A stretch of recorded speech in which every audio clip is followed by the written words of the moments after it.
Hi guys, I am Yogita Prajapat. YouTube channel पर आप सभी बच्चों का स्वागत है।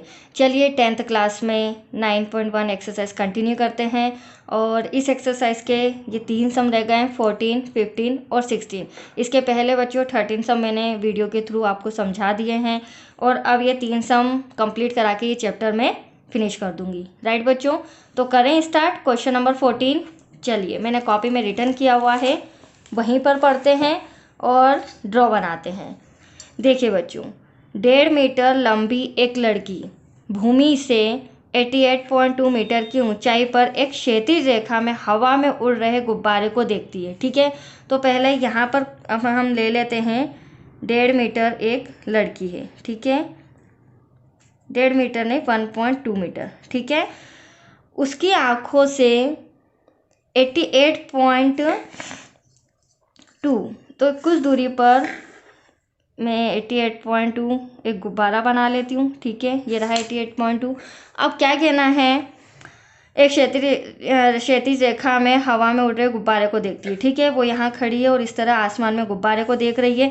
किसी भी क्षण लड़की की आँख से गुब्बारे का उन्नयन कोण 60 डिग्री है। मतलब किसी भी क्षण लड़की की आंखों से वो देखा गया गुब्बारा कितने डिग्री का बन रहा है, 60 डिग्री का। ध्यान से समझिएगा। ठीक है, तो ये पहली कंडीशन हो गई हमारी 60 डिग्री। ठीक है बच्चों, अब क्या कहना है, 60 डिग्री का कोण, फिर कुछ समय बाद उन्नयन कोण घटकर 30 डिग्री हो जाता है। इसका मतलब जब गुब्बारा थोड़ी दूरी पर जाता है हवा में उड़ते हुए, तो कितना डिग्री का एंगल बनता है, 30 डिग्री का।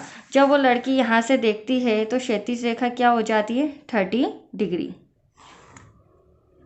ठीक है, तो ये है हमारा 60 डिग्री और ये जो अभी जस्ट मैंने बनाया ये हो गया 30 डिग्री। ठीक है बच्चों, अब क्या कहना है, 30 डिग्री हो जाता है। मैं यहाँ से लाइन कवर अप कर देती हूँ और इसकी हाइट कितनी दे रखी है हमें, यहाँ से यहाँ तक 88.2। मतलब गुब्बारा भूमि से आसमान में कितनी 88.2 मीटर ऊंचा है, ऊंचाई पर उड़ रहा है, और ये भी, क्योंकि दोनों सेम है। ठीक है, अब इस अंतराल के दौरान गुब्बारे द्वारा तय की गई दूरी ज्ञात कीजिए। अब यहाँ से यहाँ तक और यहाँ से यहाँ तक, मतलब हमें ये वाला दूरी भी तय करनी है प्लस यहाँ की दूरी भी तय करनी है। राइट बच्चों, दूसरी इम्पोर्टेंट बात, पहले हम ABCD लिख देते हैं। यह हमारा A, यह हमारा B, यह हमारा C, ये D, देन लास्ट में E। अब देखिए सबसे इम्पोर्टेंट पॉइंट, अगर ये 1.2 मीटर है, मतलब लड़की इतनी बड़ी है, तो यहाँ पे भी 1.2 मीटर होगा, यहाँ से यहाँ तक। राइट, तो 88.2 में से हम 1.2 माइनस कर देंगे, क्योंकि उसकी आँखों से जो एंगल बन रहा है 30 डिग्री और 30 डिग्री, तो उसी मेजरमेंट में हम इस यहाँ से यहाँ तक की ऊंचाई देखेंगे। ठीक है, तो 1.2 88.2 में से माइनस करोगे तो एटलीस्ट आएगा यहाँ से यहाँ तक कितना, 87 मीटर। कितना आ जाएगा बच्चों, 87 मीटर। तो आया आपको समझ में, ये माइनस करना पड़ेगा, यही इंपॉर्टेंट पॉइंट था। तो अब हमारे गुब्बारे की ऊंचाई हो जाएगी 87 मीटर। अब हम लिखते हैं, दिया है, ज्ञात करना है। दिया है गुब्बारे की ऊंचाई इक्वल्स टू 87 मीटर। ठीक है, फिर उन्नयन कोण, तो उन्नयन कोण हमें कितना कितना दे रखा है, पहले 30 डिग्री और फिर 60 डिग्री। उन्नयन कोण के बाद ज्ञात करना है, क्या ज्ञात करना है, गुब्बारे द्वारा तय की गई दूरी। मतलब गुब्बारा यहाँ से यहाँ पोजीशन पर आया है तो तय की गई दूरी, तो ज्ञात करना है गुब्बारे द्वारा तय की गई दूरी equals to question mark. That's clear बच्चों। चलिए यहाँ तक तो आपको समझ में आ गया है। अब हम स्टार्ट करते हैं। समकोण त्रिभुज, सबसे पहले हम लेंगे ECD। C के ऊपर भी देखो बच्चों 90 डिग्री का एंगल बन रहा है, B के ऊपर भी 90 डिग्री। तो पहले हम 60 डिग्री वाला लेंगे, 30 तो ये बड़ा है। राइट, तो समकोण त्रिभुज ECD में मैं यहाँ पर लिखती हूँ, समकोण त्रिभुज ECD में एंगल सी बराबर 90 डिग्री। ठीक है, अब लंब मेरा 87 है और आधार मेरा x है, तो टेन थीटा का यूज होगा। टेन थीटा इक्वल्स टू लंब बटे आधार। टेन 60 डिग्री मैंने आपको पहले ही बता दिया, ये वाला ट्रायंगल है जो 60 डिग्री का है। ये हो जाएगा हमारा EC, देन डिवाइड में हो जाएगा ED। राइट बच्चों, चलिए टेन 60 डिग्री की वैल्यू क्या होती है? टेन 60 डिग्री की वैल्यू होती है √3। अब EC मुझे 87 दे रखा है, देन ED मेरे पास x है। ठीक है, अपॉन में कुछ नहीं तो 1 ये रहा, और ED नहीं सॉरी CD, यहाँ पर C आएगा बच्चों, उससे मिस्टेक हो गई। ठीक है, EC देन CD, तो CD कितना है मेरे पास x, अपॉन में कुछ नहीं है तो 1। इसका क्रॉस मल्टीप्लिकेशन करेंगे तो x √3 इक्वल्स टू 87 वन जा 87। अब x ऐसा का ऐसा 87 डिवाइड में क्या आ जाएगा √3। √3 को कहाँ ले गई मैं? डिवाइड में। ये x की वैल्यू आ गई फर्स्ट इक्वेशन, दैट्स क्लियर। या इससे सॉल्व किया तो मेरी x की वैल्यू आई। अब हम सेकेंड ट्रायंगल सॉल्व करते हैं, मतलब y फाइंड करते हैं। तो अब क्या दे रखा है मुझे, ध्यान से समझिएगा। समकोण त्रिभुज ABD में, ठीक है, AB देन D, कोण B बराबर 90 डिग्री, ये रहा कोण B आपका 90 डिग्री का। अब टेन थीटा इक्वल्स टू लंब बटे आधार। अब ध्यान से देखिएगा बच्चों, ये मेरा AB है, ठीक है, और ये मेरा BD है, बट BD में एक पॉइंट आ रहा है BC प्लस CD, तो यहाँ पर हमें x और y को क्या करना पड़ेगा? प्लस करना पड़ेगा। तो 10 और कितना डिग्री? 30 डिग्री। 60 तो अभी मैंने आपके सामने सोल्व किया है। लंब हो जाएगा AB, आधार हो जाएगा BC प्लस CD, तो 10 30 डिग्री की वैल्यू होती 1 अपॉन में √3। AB वही आपका 87, बट यहाँ हो जाएगा x plus y। Any doubt? चलिए क्रॉस करते हैं, x प्लस y ऐसा का ऐसा, यहाँ आ जाएगा 87 √3। अब ये हो गई मेरी सेकेंड कंडीशन, मतलब दूसरा इक्वेशन। ठीक है, अब वेरी सिंपल, सभी समूह में एक जैसा ही यूज़ किया है फॉर्मूले, सभी एक जैसी ट्रिक से करा रही हूँ ताकि आपको डाउट्स ना रहे। ठीक है बच्चों, अब हम क्या करेंगे, ये हमारा समीकरण 2 है, यहाँ पर x की वैल्यू रख देंगे और फिर इसे सॉल्व कर लेंगे। तो देखिए समीकरण 2 में x का मान रखने पर, समीकरण 2 में x बराबर 87 डिवाइडेबल बाय √3 का मान रखने पर, तो समीकरण 2 क्या है हमारे लिए? समीकरण 2 है x plus y equals to 87 √3। अब x के प्लेस पर मैं क्या लिख दूंगी? 87 अपॉन में √3, ये लिख दिया मैंने, 87 अपॉन में √3 प्लस y ऐसा का ऐसा 87 √3 ऐसा का ऐसा, y अपनी प्लेस पे रहेगा 87 √3 ऐसा का ऐसा। अब ये प्लस का 87 उधर जाके माइनस का, ठीक है, डिवाइड में 3, यहाँ पर अपॉन में कुछ नहीं है तो 1, क्रॉस मल्टीप्लाई करते हैं और ये √3, y ऐसे का ऐसा, √3 का √3 में तो सिंपल 3, माइनस का 87 और डिवाइड में √3 का यहाँ करेंगे तो √3। अब देखिए मल्टीप्लाई करोगे तो 3 से 21, 3 24 26। ठीक है बच्चों, 87 ऐसा का ऐसा डिवाइड में √3 ऐसा का ऐसा। अब हम इसे माइनस करेंगे तो हमारा आंसर क्या आ जाएगा? 174। क्या आ जाएगा बच्चों? 174 डिवाइड में √3। अब डिवाइड में किसी प्रकार का रूट रहता है तो मैंने आपको सिखाया है, इसे हम कर देंगे हर का परिमेयकरण। क्या कर देंगे? हर का परिमेयकरण करने पर। तो हर का परिमेयकरण कैसे? अब आप देखिए y इक्वल्स टू, यहाँ पर मैं सॉल्व कर देती हूँ, y equals to 174 divisible by √3 into √3 का ऊपर भी और √3 का नीचे भी। अब मल्टीप्लाई तो आमने सामने होता है, √3 का यहाँ हो जाएगा, √3 का √3 में होगा तो सिंपल 3। अब हम इसे कैंसिल करते हैं, 3 1 जा 3, 3 5 जा 15, 3 8 24।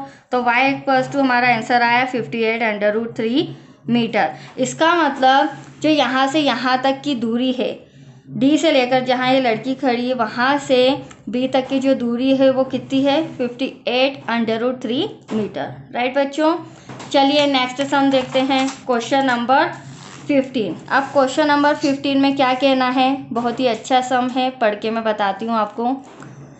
देखिए, एक सीधा राजमार्ग एक मीनार के पाद बिंदु तक जाता है। अब कोई राजमार्ग है, राइट, और यहाँ पर कोई मीनार खड़ी है, ठीक है, यहाँ पर कोई मीनार है, इसके पाद बिंदु तक एक राजमार्ग जाता है। तो अपन राजमार्ग भी बना लेते हैं यहाँ से यहाँ तक, ठीक है बच्चों। ये राजमार्ग, इतना समझ में आया। एक सीधा राजमार्ग एक मीनार के पाद बिंदु तक जाता है। मीनार के शिखर पर एक खड़ा व्यक्ति, यहाँ पर एक आदमी खड़ा है, एक कार को 30 डिग्री के अवनमन कोण पर देखता है। तो ऊपर से नीचे की ओर देख रहा है, तो मैंने आपको पहले ही बताया ये हमारा क्या हो जाएगा, अवनमन कोण। यहाँ से यहाँ तक कितना हो जाएगा, 30 डिग्री, ठीक है। वो व्यक्ति मीनार के शिखर से देख रहा है, कोई कार मीनार के पाद बिंदु तक आ रही है इसी दिशा में, ठीक है। तो कितने डिग्री का कोण बन रहा है, 30 डिग्री का। अब अवनमन कोण पर देखता है जो कि मीनार के पाद बिंदु की ओर एक समान चाल में जाता है, ठीक है। ये कार समान चाल में चल रही है। अब 6 सेकेंड बाद कार का अवनमन कोण 60 डिग्री हो जाता है। 6 सेकेंड बाद मतलब यहाँ से यहाँ तक हम मान लेते हैं 6 सेकेंड, ठीक है। 6 सेकेंड बाद कार का अवनमन कोण 60 डिग्री। तो जब वो व्यक्ति सेकेंड टाइम देखता है तो अवनमन कोण कितना आ रहा है, 60 डिग्री। ये बना दिया मैंने, 60 डिग्री हो जाता है।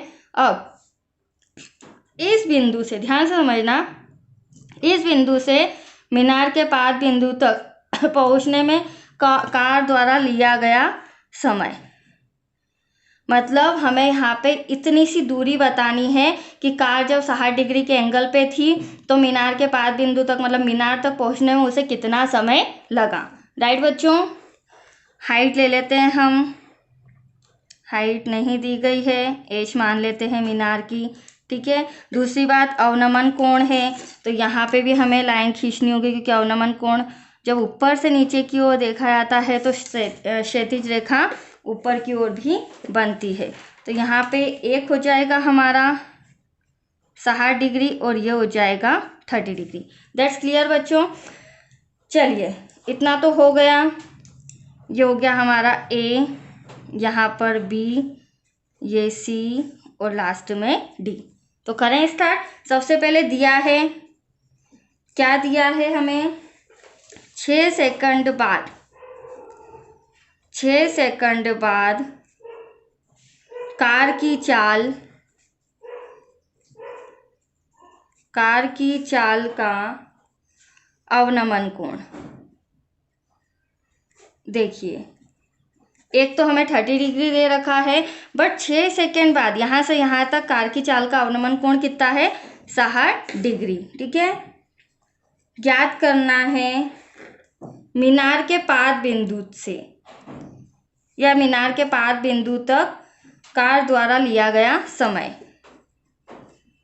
मीनार के पाद बिंदु तक कार द्वारा लिया गया समय इक्वल्स टू क्वेश्चन मार्क, ठीक है बच्चों। चलिए, दिया है, ज्ञात करना हो गया। अब हम फॉर्मूला लगाते हैं समकोण त्रिभुज। तो समकोण त्रिभुज में 2 ट्राइंगल है, हम ले लेंगे पहले A B C. B 90 degree का है, राइट। तो समकोण त्रिभुज ए बी सी में, समकोण त्रिभुज ए बी सी में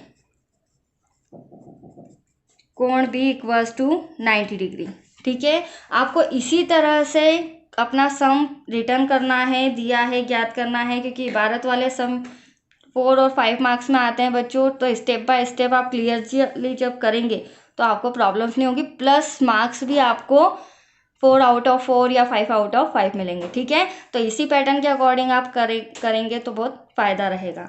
तो चलिए, ए बी सी कोण बी 90 डिग्री दे रखा है हमें। अब ये लंब हो गया, ये आधार हो गया, तो वही tan थीटा इक्वल्स टू लंब बटे आधार। अब टेन कितना है, टेन 60 डिग्री आपके सामने लिखा है बच्चों। लंब हो जाएगा हमारा ए बी, आधार हो जाएगा हमारा बी सी।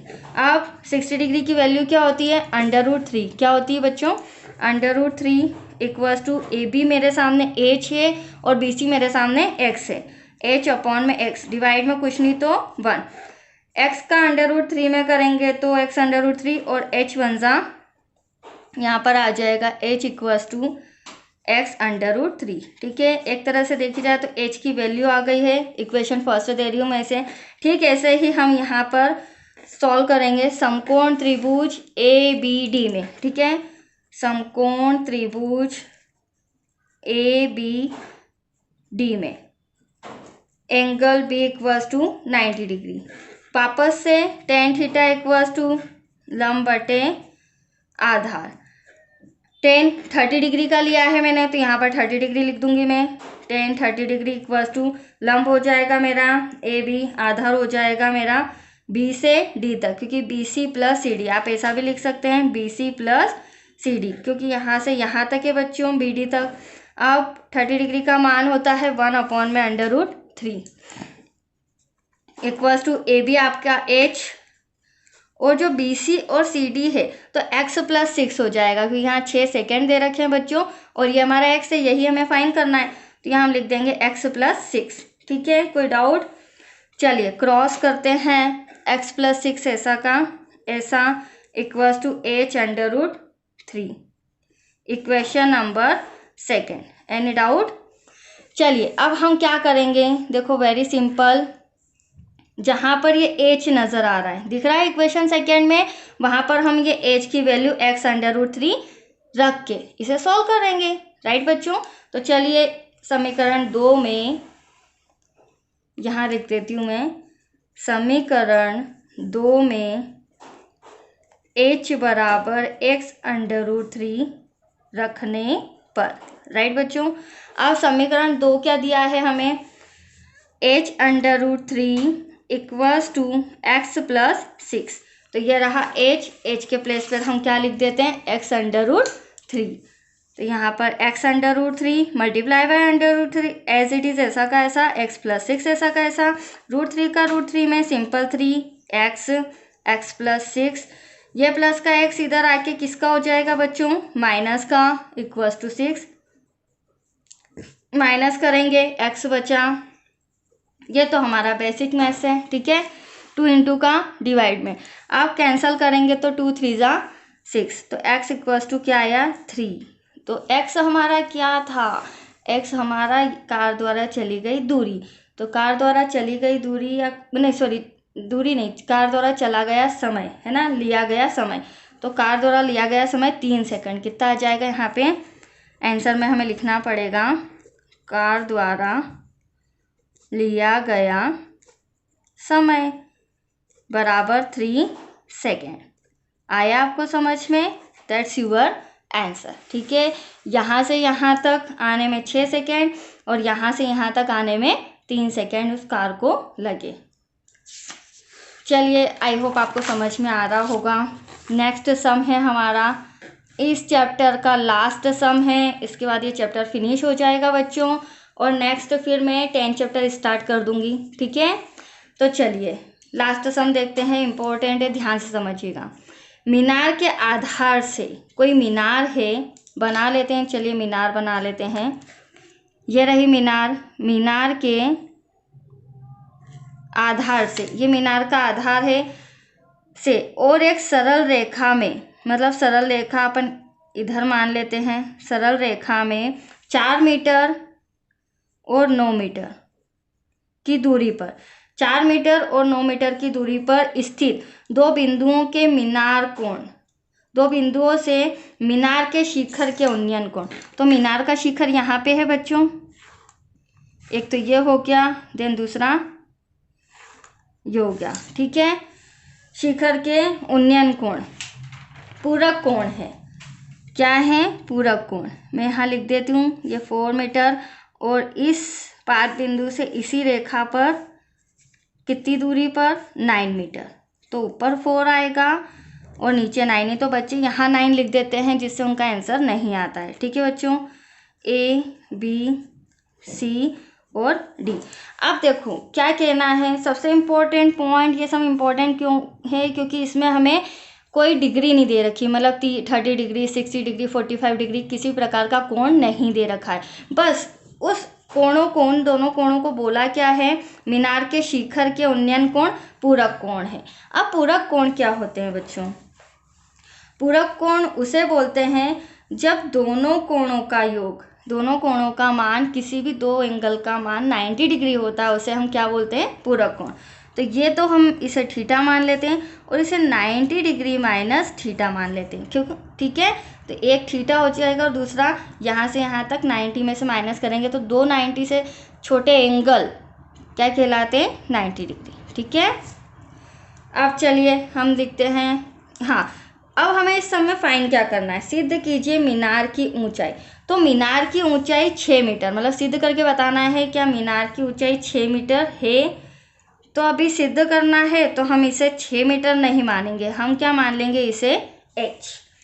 तो यहाँ माना कि, यहाँ लिख लेते हैं, माना कि मीनार की ऊंचाई, हालांकि 6 मीटर दिया है बट उसे सिद्ध करके बताना है, तो माना कि मीनार की ऊंचाई इक्वल्स टू 6 मीटर। अब ज्ञात करना है, और हाँ, मीनार के पाद बिंदु से दिया क्या है? मीनार के पाद बिंदु से दूरी, कितनी दूरी दे रखी है? ये पाद बिंदु है 4 मीटर और 9 मीटर, राइट। ये दो चीज़ें हमें दे के रखी है, सिद्ध करना है। अब इस सब में तो हमें सिद्ध करना है बच्चों, क्या सिद्ध करना है? मीनार की ऊंचाई 6 मीटर है, मीनार की ऊंचाई 6 मीटर है। मेरे पास थोड़ी स्पेस की प्रॉब्लम है, इसलिए मैं ड्रॉ के सामने ही रिटर्न करती हूँ बच्चों, बट आप ड्रॉ के सामने नहीं कीजिएगा, ड्रॉ अच्छे से 20 सेंटर में बनाइएगा और रिटर्न पूरा नीचे लिखिएगा। ठीक है, मेरे पास इतना स्पेस नहीं रहता है कि पूरा सब मेरा यहाँ कंप्लीट हो जाए, इसलिए मैं ड्रॉ के पास ही लिखती हूँ। ठीक है बच्चों, चलिए अब ये तो हो गया हमारा, सिद्ध करना है, दिया है, ये सारी चीज़ें लिख ली। अब हम ट्राइंगल लेते हैं, तो सबसे पहले हम लेंगे समकोण त्रिभुज ए बी और सी में। ठीक है, समकोण त्रिभुज ए बी सी में कोण बी बराबर 90 डिग्री। ठीक है, यहाँ पे 90 डिग्री शो कर देते हैं हम, क्योंकि ये तो हमारा 90 डिग्री है। अब टेन थीटा, ये एच हो गया, मैं ए बी सी की बात कर रही हूँ, तो ये मेरा 4 मीटर, तो टेन थीटा इक्वल्स टू, इसे मैं एच ले लेती हूँ ए बी को, और इसे मैं 4 ले लेती हूँ। ठीक है, अब यहाँ पर क्या कहना है? टेन थीटा, टेन कितना डिग्री लिया है? और हाँ, डिग्री तो है ही नहीं हमारे पास, थीटा ही है, तो इसे ही हम मान लेते हैं इक्वेशन नंबर फर्स्ट। ठीक है, ध्यान से समझना, कुछ भी सॉल्व करने की ज़रूरत नहीं है, क्योंकि हमारे पास थीटा नहीं है और कोई डिग्री नहीं है, तो हम उसकी वैल्यू भी पुट नहीं कर सकते। तो that's it, tan theta equals to H divide में 4। अब यहीं पर समकोण त्रिभुज भी देख लेते हैं हम, दूसरा वाला ट्रायंगल, समकोण त्रिभुज ए बी डी में, तो ए बी डी में कोण बी इक्वल्स टू 90 डिग्री, यहाँ से ए बी देन डी। ठीक है, जिसमें बी और सी डी प्लस हो रहे हैं, तो यहाँ पर भी क्या हो जाएगा? टेन थीटा इक्वल्स टू लंब बटे आधार, और टेन थीटा नहीं, यहाँ पर टेन 90 डिग्री माइनस थीटा लेंगे। क्या लेंगे बच्चों? Ten 90 degree minus theta. चलिए, टेन 90 डिग्री माइनस थीटा क्या हो जाएगा? क्योंकि यहाँ पर जब थीटा लिया तो यहाँ 90 डिग्री माइनस थीटा लेना पड़ेगा। अब यहाँ पर भी हमारा लंब हो जाएगा एच और आधार हो जाएगा 9। कोई डाउट? चलिए, अब अगली इम्पोर्टेंट बात यहाँ पर मैं जो बताने जा रही हूँ, आप सभी जानते हैं, ट्रिग्नोमेट्री चैप्टर आपने 8 पढ़ा है, tan 90 degree minus theta equals to क्या होता है? Cot theta. क्या होता है बच्चों? Cot theta. तो इसके प्लेस पर मैं क्या लिख सकती हूँ? Cot theta equals to H upon में 9। यह आ गया हमारा इक्वेशन नंबर सेकेंड, समीकरण 1, समीकरण 2। अब यहाँ पर थोड़ा सा ध्यान रखिएगा, यहाँ पर समीकरण 1 और 2 का गुणा करेंगे क्योंकि हमारे पास किसी भी x या y की वैल्यू नहीं आई है, राइट। x 1 और 2 का गुणा करने पर अब समीकरण 1 h/4 मल्टीप्लाई बाय समीकरण 2 h/9 इक्वल्स टू समीकरण 1 से हम tan थीटा ले लेते हैं, समीकरण 2 से हम cot थीटा ले लेते हैं। अब h का h में करोगे h², 9 4 जा 36। हम जानते हैं tan theta dot cot theta की वैल्यू क्या होती है 1, तो इनके प्लेस पर 1 डिवाइड में 1 क्रॉस करोगे h² इक्वल्स टू 36, स्क्वायर हटाया अंडर रूट लगाया, 36 का स्क्वायर रूट होता है 6। That's your answer. यही प्रूफ करना था हमें, सबसे इम्पोर्टेंट पॉइंट। यहाँ पे हमें कोई किसी प्रकार की डिग्री या कोण ज्ञात नहीं करना था, हमें यही सिद्ध करना था।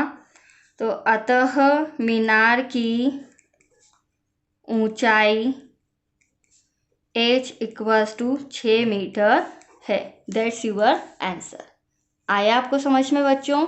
चलिए आज ये चैप्टर हमारा कंप्लीट हो चुका है। प्लीज़ अच्छे से देख लीजिए, समझ लीजिए, और फिर भी अगर कोई डाउट हो तो कमेंट बॉक्स में ज़रूर भेजिएगा, ठीक है। और मेरे वीडियो समझ में आ रहे हैं तो आपसे रिक्वेस्ट है लाइक शेयर ज़रूर कीजिए, देन सब्सक्राइब कीजिए। Thank you.